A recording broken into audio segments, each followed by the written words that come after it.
Bismillahirrahmanirrahim. Assalamualaikum warahmatullahi wabarakatuh. Selamat siang semua mahasiswa saya ya.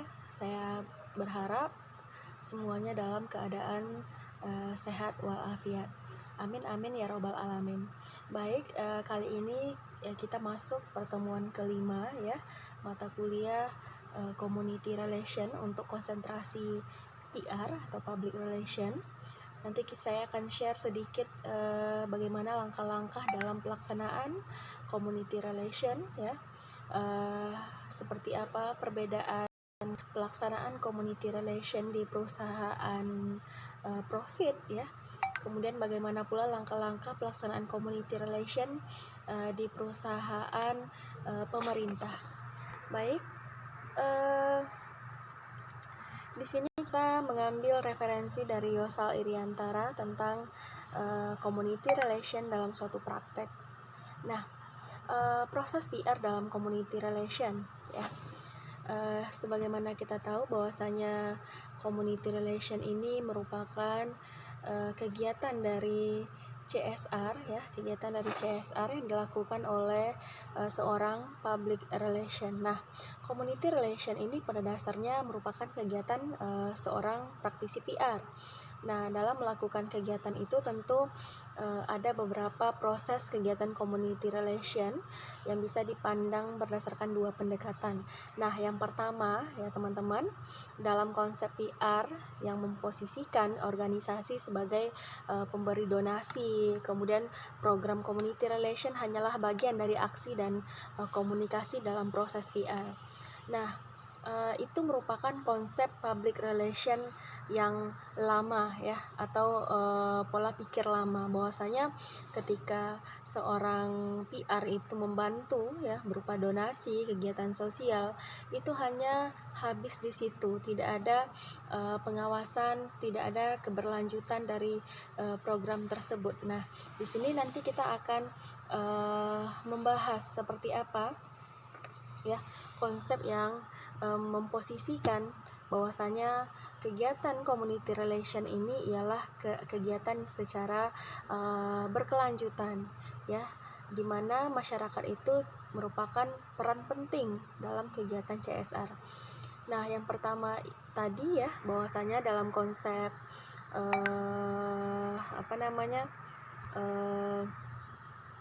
community relation hanyalah bagian dari aksi dan komunikasi ya, merupakan konsep public relation yang lama memposisikan organisasi sebagai pemberi donasi.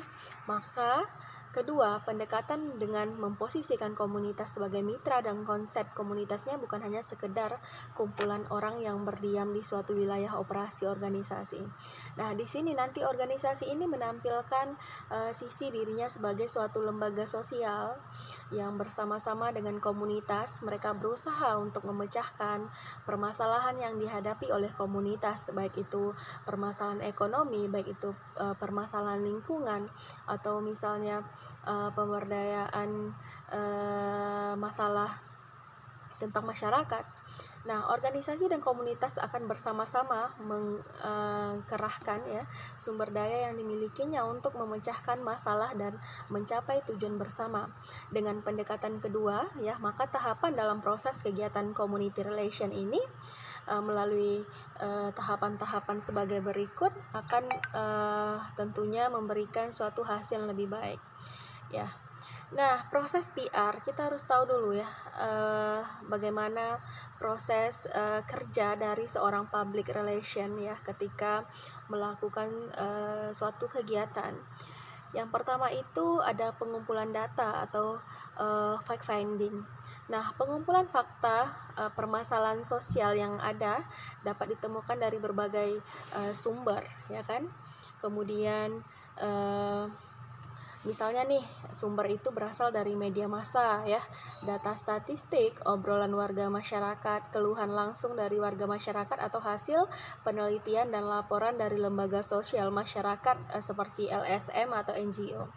Nah, yang kedua, setelah adanya fact finding atau pengumpulan fakta, maka dilakukan perumusan masalah ya, di mana adanya kesenjangan antara apa yang diharapkan dan apa yang dialami oleh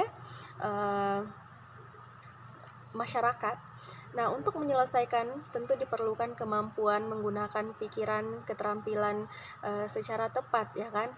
Dalam merumuskan masalah itu tentu memfokuskan pada komunitas organisasi, apakah komunitasnya berdasarkan lokasi atau dipandang sebagai struktur interaksi, maka komunitas masyarakat ini dari pertimbangan kewilayahan, tetapi lebih pada pertimbangan kesamaan kepentingan.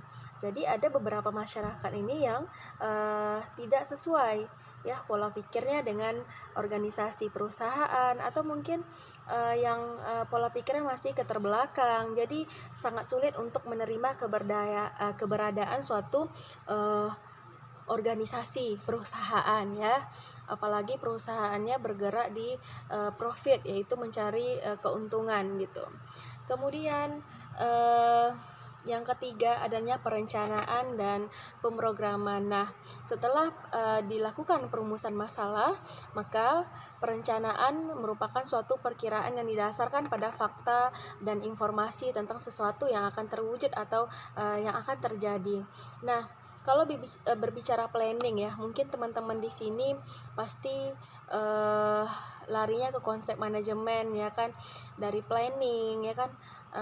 Tapi kita harus memberi batasan ya, bahwasanya ini bukanlah kajian anak-anak manajemen, tapi kita fokus kepada kajian public relation. Jadi jangan salah kamar gitu ya, salah arah, beri benang merah ya perbedaan antara kajian manajemen dengan kajian dalam proses kerja public relation. Yang pertama ada fact finding, yang kedua perumusan masalah, yang ketiga itu perencanaan dan pemrograman. Nah, untuk bisa mewujudkan apa yang diperkirakan, maka dibuatlah suatu program ya kan. Program merupakan cara-cara untuk mencapai tujuan yang diinginkan antara organisasi dengan masyarakat. Nah, setiap program biasanya diisi dengan berbagai kegiatan ya. Kegiatan sebagai bagian dari program merupakan langkah-langkah yang ditempuh untuk mewujudkan program demi mencapai tujuan yang sudah ditetapkan dari kedua belah pihak. Ya, setelah itu yang keempat itu masuk aksi dan komunikasi. Nah, kita sudah berbicara perencanaan dan program kegiatan. Tentu hal ini ya setelah dirancang perlu kegiatan aksi ya kan, kegiatan aksi dan komunikasi. Nah, aspek aksi dan komunikasi inilah yang menjadi watak yang membedakan kegiatan community relation dalam konteks PR ya. Bahwasanya PR-nya itu ditampilkan lewat kegiatan komunikasi. Dalam community relation selalu ada aspek bagaimana menyusun pesan yang ingin disampaikan kepada komunitas, kemudian melalui media apa, dengan cara bagaimana. Sedangkan aksi sebagai implementasi program tentu sudah direncanakan pada dasarnya sama saja dengan implementasi program yang lain seperti itu. Jadi aksi dan komunikasi ini lebih kepada penerapan dari kegiatan yang sudah di planning, kegiatan yang sudah diprogram, kegiatan yang sudah dirancang secara bersama. Kemudian ya, evaluasi. Nah, evaluasi ini merupakan salah satu poin penting dalam melakukan kegiatan CSR, dalam melakukan kegiatan-kegiatan PR ya. Tidak mungkin suatu kegiatan itu dilaksanakan tapi tidak ada tahap evaluasi atau kontrol. Apakah program itu berjalan dengan baik? Kemudian bagaimana kekurangan dari kegiatan itu? Apakah perlu untuk dibenahi? Seperti apa? Hal-hal yang perlu kita evaluasi. Nah, evaluasi merupakan keharusan ya dalam konteks community relation. Bahwasanya perlu diingat bahwa evaluasi di sini bukan hanya dilakukan terhadap penyelenggaraan program atau kegiatan yang lain ya, juga dievaluasi bagaimana sikap komunitas terhadap organisasi kita. Nah, evaluasi sikap publik itu diperlukan karena pada dasarnya community relation ini meski merupakan tanggung jawab sosial organisasi, tetapi merupakan kegiatan seorang praktisi public relation. Ya, paham ya sampai di sana? Oke. Kemudian ya, langkah-langkah community relation. Tadi kita sudah berbicara proses dari public relation, dari fact finding sampai kepada tahapan evaluasi ya. Sekarang kita masuk kepada langkah-langkah community relation. Nah, Ini ada beberapa pendekatan yang dilakukan dalam langkah-langkah community relation. Jadi kita bagi dua bagian, yaitu langkah-langkah community relation perusahaan profit dengan langkah-langkah community relation yang dilaksanakan oleh pemerintah. Tentu kegiatan dan pelaksanaannya pasti berbeda, karena yang satu perusahaan swasta, yang satu lagi itu adalah pemerintah. Baik. Nah, di sini menurut Robert De Martinis menjelaskan ya, langkah-langkah dalam community relation ini bagi organisasi non-profit atau kita sebut sebagai pemerintah. Yang pertama adanya merumuskan komunitas dan organisasi, kemudian kelompok yang ada di dalam organisasi tersebut. Nah, yang kedua menentukan tujuan program community relation, organisasi apa yang ingin dicapai organisasi, kemudian masing-masing kelompok dalam komunitas tersebut. Nah, yang ketiga menyusun pesan yang hendak disampaikan, kemudian memilih metode yang paling baik dalam penyampaian pesan. Nah, yang kelima melaksanakan program community relation, dan yang keenam pasti adanya menganalisis hasil atau masuk kepada evaluasi atau kontrol yang dilakukan dalam proses PR tadi ya. Kemudian di sini kita sudah tahu ya bahwasanya ada merumuskan komunitas organisasi, kemudian menentukan tujuan, menyusun pesan sampai kepada menganalisis hasil. Nah, seperti apa sih community relation pelaksanaannya dalam organisasi bisnis ya? Yang pertama harus adanya segmentasi ya. Jadi kita buat publik sasaran komunitas itu diidentifikasikan dari demografinya ya. Kemudian cari publik sasaran yang pas ya. Cari publik sasaran yang pas. Tidak semua masyarakat itu perlu untuk kita berdayakan dalam kegiatan organisasi bisnis ya.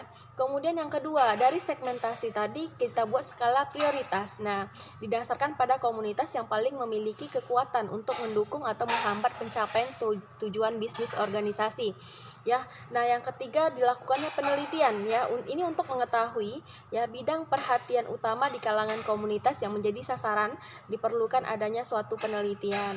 Nah, yang pertama ada segmentasi, yang kedua kita buat skala prioritasnya, kira-kira yang mana yang didahulukan untuk mendapatkan program CSR ini. Yang ketiga kita lakukan penelitian ya. Nah, yang keempat adanya pendapat dari pemuka masyarakat ya, dari kelompok sasaran kegiatan. Nah, cara lain mengetahui dan memahami permasalahan komunitas adalah dengan berbicara kepada pemuka pendapatnya atau tokoh masyarakatnya. Biasanya nih ya, kalau dalam masyarakat itu yang didengar ucapannya ya, yang didengar nasihatnya itu ialah para tokoh. Jadi itu yang harus kita tanyakan ya kan, itu yang harus kita temui. Kira-kira seperti apa kelompok sasaran di sini, bagaimana masyarakatnya, bagaimana kehidupannya. Nah, yang kelima masuk kepada penyelarasan. Nah, perlunya penyelarasan terhadap permasalahan yang dihadapi dan adanya harapan yang dirasakan komunitas terhadap organisasi ini, begitu juga sebaliknya. Bagaimana tujuan organisasi dengan permasalahan komunitas. Oke. Nah, di sini ada perbedaan ya langkah community relation organisasi profit dan non profit ya, fokus utamanya. Sebenarnya gini ya, kesimpulannya bahwasanya kalau dalam organisasi non profit itu biasanya budget sudah ditentukan oleh pemerintah. Misalnya ini untuk kegiatan sosial ya kan. Misalnya ada semacam bantuan sosial masyarakat ya, kayak PMPM mandiri, kemudian bantuan sosial di bidang pertanian ya kan, di bidang perikanan, itu sudah ada budget dari pemerintah. Tetapi yang membedakan dengan organisasi swasta tidak ya, bahwasanya setiap uang yang keluar itu betul-betul diperhitungkan.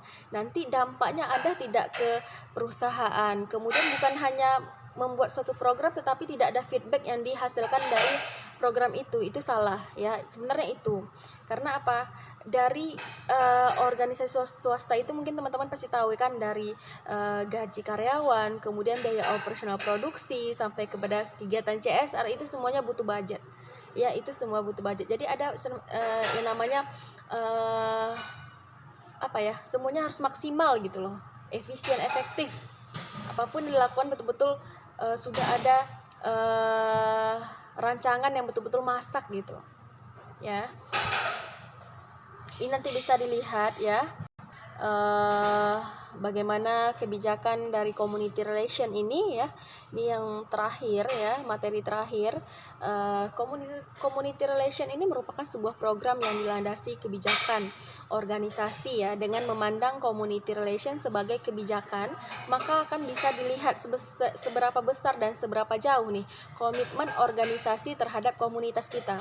Ini menurut Whelan and Hanji itu kebijakan merupakan pedoman umum untuk mengambil keputusan pada seluruh organisasi ya.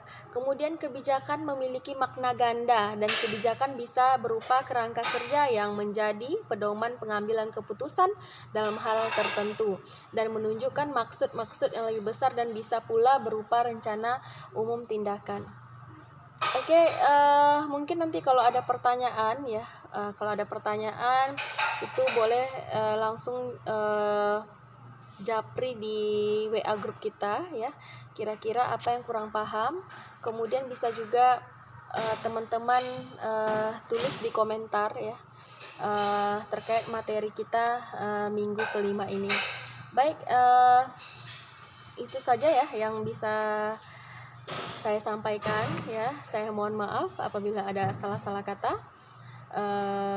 Saya tutup ya. Wabillahi taufik wal hidayah. Wassalamualaikum warahmatullahi wabarakatuh.